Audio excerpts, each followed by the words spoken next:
Você acha que para ser CTO tem que ser a pessoa mais dominante na área técnica?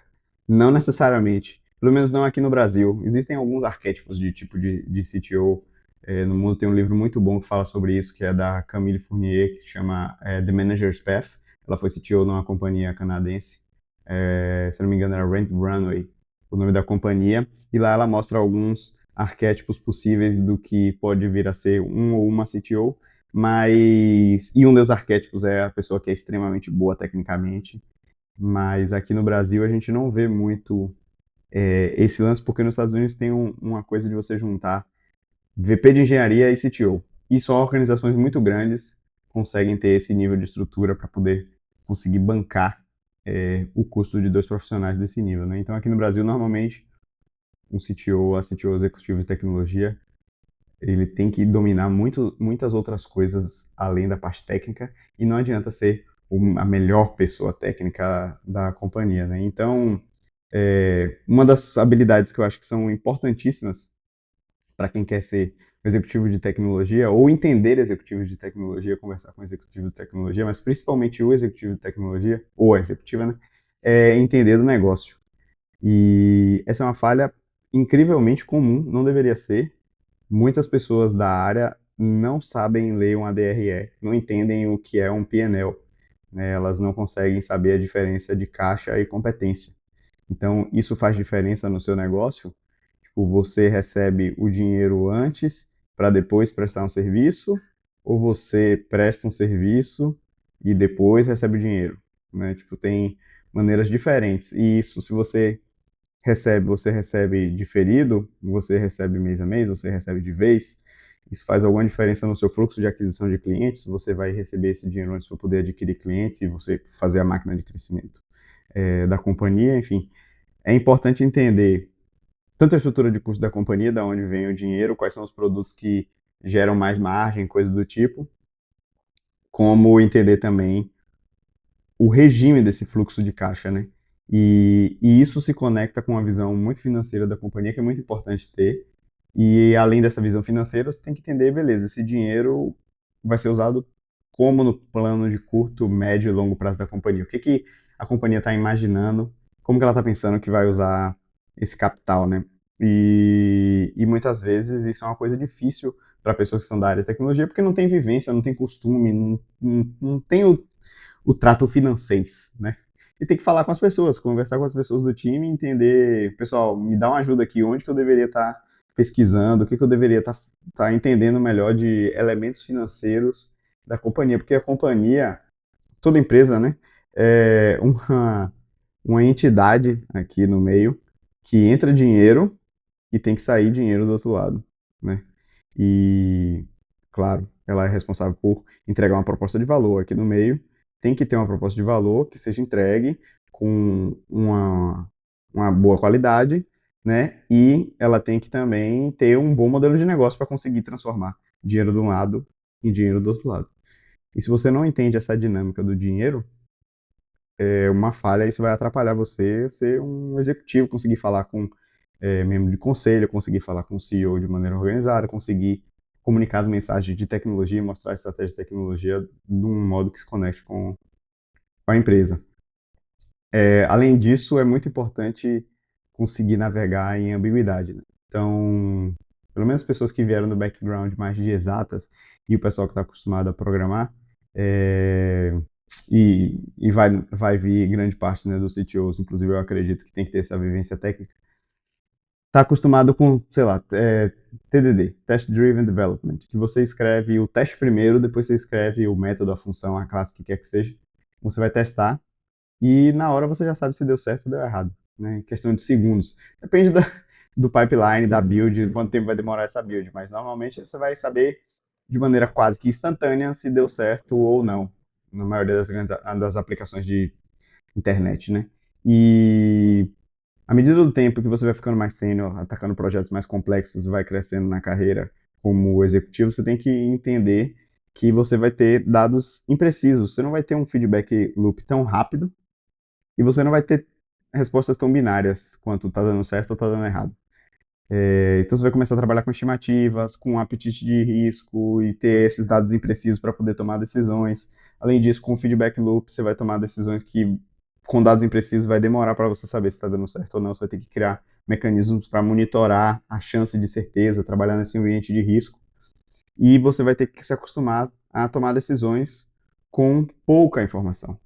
Não necessariamente pouca, mas não toda a informação que você gostaria de ter para tomar a decisão, né? E, de novo, pessoas que trabalham muito em exatas, principalmente quem estudou engenharia, está acostumado a dar a resposta ótima para um problema, né? Uma resposta que gasta menos recurso e entrega o melhor resultado. E, normalmente, para você conseguir esse tipo de resposta, você tem que ter todos os dados, mapear todo o problema para conseguir desenhar essa solução. E isso não é viável, né? No dia a dia de um negócio, você não tem tempo suficiente para poder juntar toda a informação, ou então é muito caro juntar toda a informação, seja caro em tempo que se gasta, em energia que se gasta, em dinheiro que se gasta, pode não valer a pena. Então, tem que conseguir tomar decisões e andar para frente, mesmo sem ter todas as informações possíveis. E mesmo que você consiga coletar muitas dessas informações, você pode ficar num cenário em que você tem muitas, não tem todas, você não tem muita coisa para analisar, muitos caminhos possíveis, você entra num estado de paralisia por análise, que é, tem tanta variável, tem tanto caminho possível que eu não sei o que eu vou fazer, eu não consigo tomar nenhuma decisão, eu não saio do lugar. E uma pessoa que é executiva, ela tem que conseguir sair do lugar. Não adianta você ficar juntando infinitos dados e ficar aqui na cabeça procrastinando, tendo um monte de ideia e não vai para frente. Tem que ir para frente. Executivo é sobre você planejar, tomar uma ação, se estiver errada, corrige a rota e segue o jogo. E aí, um framework que ajuda bastante a tomar decisões é um framework de Jeff Bezos, que ele passou para a Amazon, e eles trabalham muito com isso, que é o One-Way Door Decisions e Two-Way Door Decisions, que se chama de decisão tipo 1 e decisão tipo 2. Decisão tipo 1 é aquela decisão de uma porta, né, que é muito difícil de ser revertida. Então, essa decisão ela tem que ser feita com um pouco mais de cuidado, porque vai dar trabalho para desfazer ela, ou eventualmente ela não vai dar para desfazer. E aí você tem que botar um pouco mais de peso na hora de decidir, sabendo que esse é o cenário. Porém, se tiver uma decisão que você enxerga que é uma decisão tipo 2, como por exemplo, se inscrever no canal, se você não gostar, você se desinscreve depois, você pode voltar atrás e o custo de voltar atrás pode ser baixo. E aí você pode medir esse custo e ver, não, vale mais a pena tomar uma decisão e seguir e desfazer ela, se for o caso, do que ficar tentando esperar juntar todas as informações para tomar a decisão melhor possível, né? Então, esse framework é bem bacana, do Jeff Bezos. Outra coisa muito importante é capacidade de comunicação. A gente vê pessoas que são muito boas tecnicamente, que conseguem até entender o ponto de vista financeiro da companhia, mas não conseguem passar a mensagem que elas precisam de tecnologia, da estratégia delas e conseguir falar com os stakeholders ou os outros C-levels e mostrar por que aquilo que ele quer fazer ou que ela quer fazer é tão importante, ninguém entende nada. Então, a primeira coisa é perceber que públicos diferentes exigem maneiras diferentes de se comunicar. Então, é comum as pessoas usarem o arcabouço técnico delas, que elas estão acostumadas a usar com o seu próprio time ou com pares de tecnologia, para tentar explicar isso para pares que não sejam de tecnologia, superiores que não sejam de tecnologia, C-levels, CEOs, board, de um determinado assunto. Isso não vai funcionar, porque a pessoa que não está dentro do contexto de tecnologia, ela não vai ter tempo suficiente para ter todo aquele background que você tem técnico para poder entender o que você está propondo. Você tem que ajustar a sua comunicação de acordo com a sua plateia, o seu público. Então, o que funciona para os seus líderes técnicos não vai funcionar para o seu CEO. Isso é meio óbvio, mas mesmo assim as pessoas, sem querer, acabam esquecendo disso.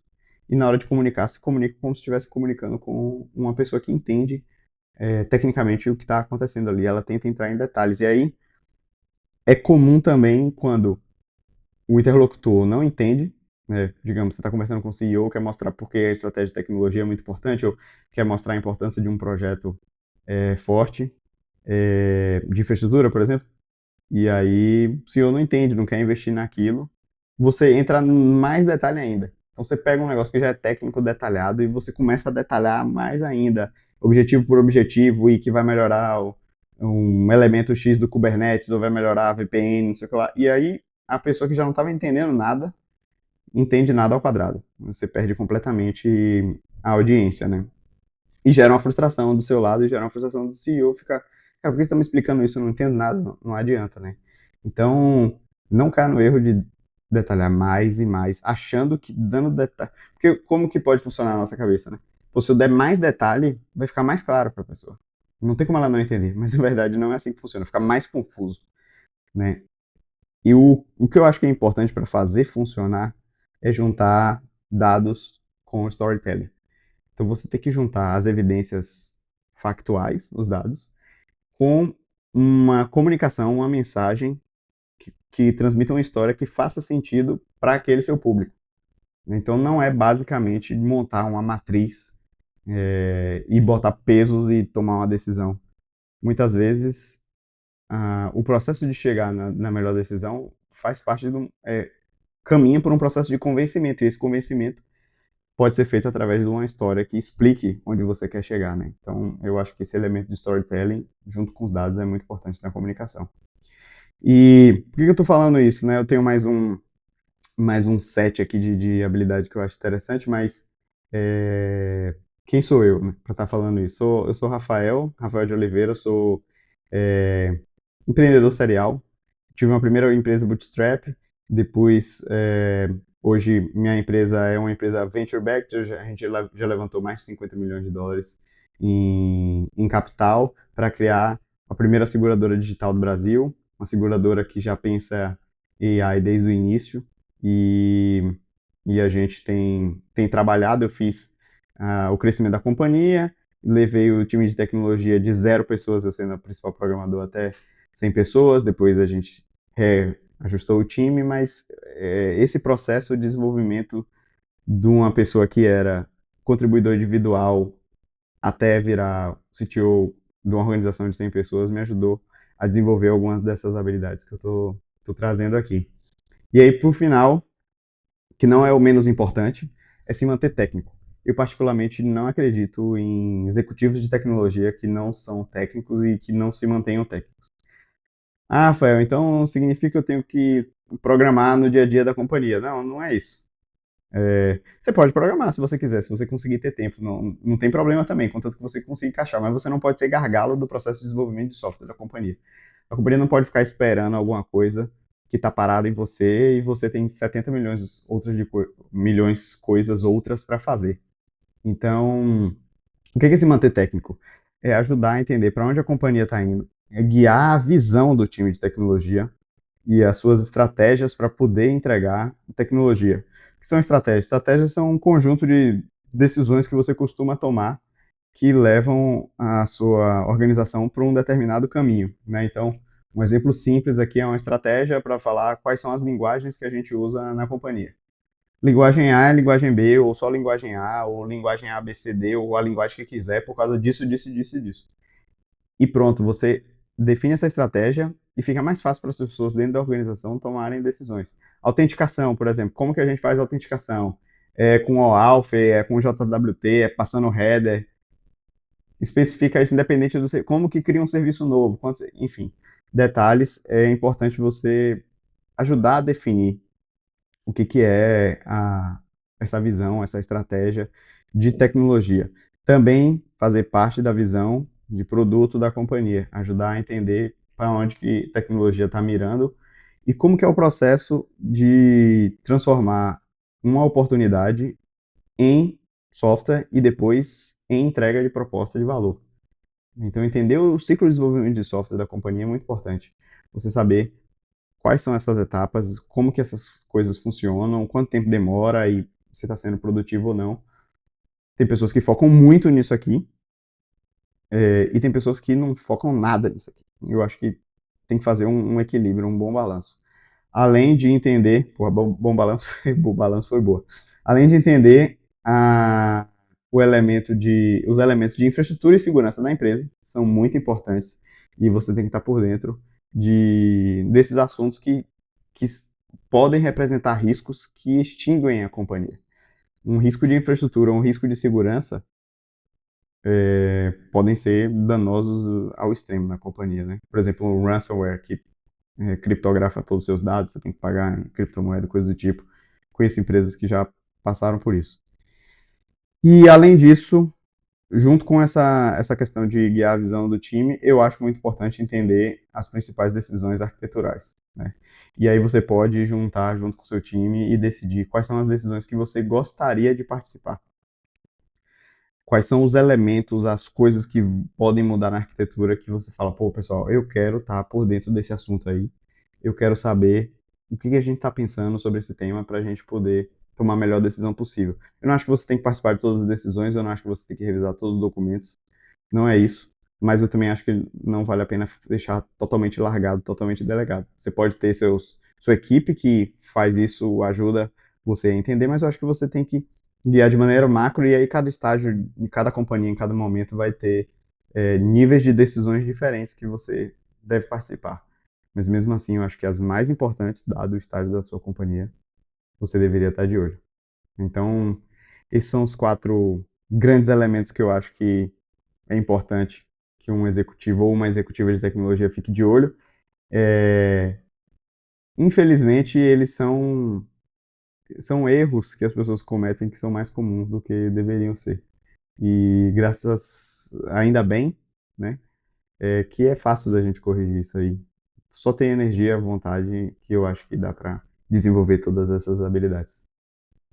É isso. Até.